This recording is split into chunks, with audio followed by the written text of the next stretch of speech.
ఎన్నికల కోడ్ ఇలా కూసిందో లేదో అప్పుడే గుట్టల కొద్దీ నోట్ల కట్టలు కిలోల కొద్దీ బంగారం పట్టుబడుతున్నాయి. తాజాగా పశ్చిమ గోదావరి జిల్లా ఉంగుటూరు మండలం నారాయణపురం టోల్గేట్ సమీపంలో పెద్ద మొత్తంలో బంగారం బిస్కెట్లు సీజ్ చేశారు పోలీసులు. విశాఖ నుంచి ఏలూరు వైపు వెళుతున్న ఓ కారులో పోలీసులు తనిఖీ చేయగా గోల్డ్ బిస్కెట్లు దొరికాయి. భారీ మొత్తంలో బిస్కెట్లు చూసి పోలీసులు షాక్ అయ్యారు. పట్టుబడ్డ సొత్తు విలువ దాదాపు 10 కోట్ల రూపాయలు ఉంటుందని అనుమానిస్తున్నారు.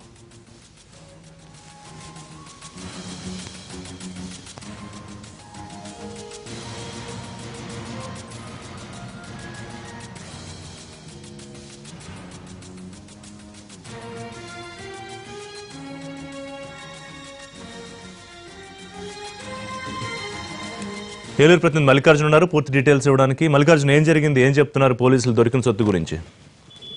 రిషి, ఎన్నికల కోడ్ అమల్లోకి వచ్చినప్పటి దగ్గర నుంచి కూడా పశ్చిమ గోదావరి జిల్లా వ్యాప్తంగా కూడా ప్రత్యేకమైనటువంటి ఫ్లయింగ్ స్క్వాడ్ ని అలాగే ఎక్కడికక్కడ కూడా చెక్ పోస్టులను ఏర్పాటు చేసి వాహనాలన్నింటినీ కూడా తనిఖీ చేస్తున్నారు. అందులో భాగంగానే ఈ రోజు నారాయణపురం వద్ద ఆడి కారులో తరలిస్తున్నటువంటి మొత్తం 30 కేజీల బంగారం, మొత్తం 300 బిస్కెట్లు, ఒక్కొక్కటి కూడా 100 గ్రాముల చొప్పున ఉంటుంది. వాటిని పోలీసులు కనుగొనడం జరిగింది. అదే సమయంలో వాటిని స్వాధీనం చేసుకుని వెంటనే ఏలూరు జిల్లా పోలీసు కేంద్రానికి వాటిని తరలించారు.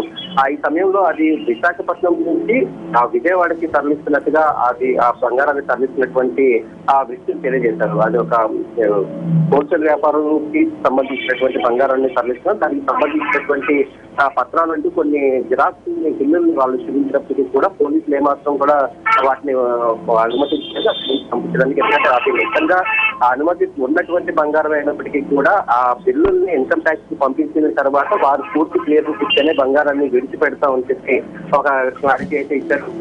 అది ఇచ్చినటువంటి బిల్లులు ఒరిజినల్ కాకుండా జిరాక్స్లు ఇవ్వడం తోటి ఆ పోలీసులు కొంత అనుమానం వ్యక్తం చేస్తారు. వీటిని మొత్తం ఇప్పుడు ఇన్కమ్ ట్యాక్స్ డిపార్ట్మెంట్ కి వాళ్ళకి పంపించిన తర్వాత దానిపైన పూర్తి సమాచారం సేకరించిన తర్వాతే వీటిని విడుదల చేస్తామని చెప్తున్నారు. అలాగే జిల్లాలో వెళ్ళేటటువంటి వాహనాల్లో ఎంత బంగారాన్నైనా ఎంత డబ్బునైనా కానీ తీసుకెళ్ళాలి. కానీ వాటికి చెక్ చేస్తున్నటువంటి సమయంలో ఖచ్చితంగా ఆధారాలు చూపిస్తేనే వాటిని విడిచిపెడతామని చెప్పి పోలీసులు ఇప్పటికే ఒక ఫుల్ క్లారిటీ ఇచ్చారు. అలాగే జిల్లాలో పలు చోట్ల ఇప్పటికే లక్షల రూపాయల్లో కూడా బంగారం, లక్షల రూపాయల్లో నగదు కూడా పట్టుబడుతూ వస్తుంది. ముఖ్యంగా భీమవరం, నర్సాపురం, పాలకొల్లు ప్రాంతాల నుంచి ఈ ఎక్స్పోర్ట్, చేపల ఎక్స్పోర్ట్ చేసేటటువంటి వ్యాపారులు ఎవరైతే ఉన్నారో వాళ్ళని ముఖ్యంగా టార్గెట్ చేసుకుని అలాగే వారి దగ్గర నగదు ఎక్కువగా మారేటటువంటి అవకాశం ఉంటోటి ఈ రకంగా చెకింగ్ అనేది చేస్తున్నారు. ఎందుకంటే రాష్ట్రంలో కానీ దేశంలో ఎక్కడ కూడా ఈ ఎన్నికలు జరిగినటువంటి సమయంలో ఈ నర్సాపురం, పశ్చిమ గోదావరి జిల్లా నుంచి ఎక్కువగా కూడా బంగారం కానీ నగదు కానీ ఎక్కువగా పట్టుబడుతుంది. గతంలో తెలంగాణ ఎన్నికల సమయంలో కూడా నర్సాపురం నుంచి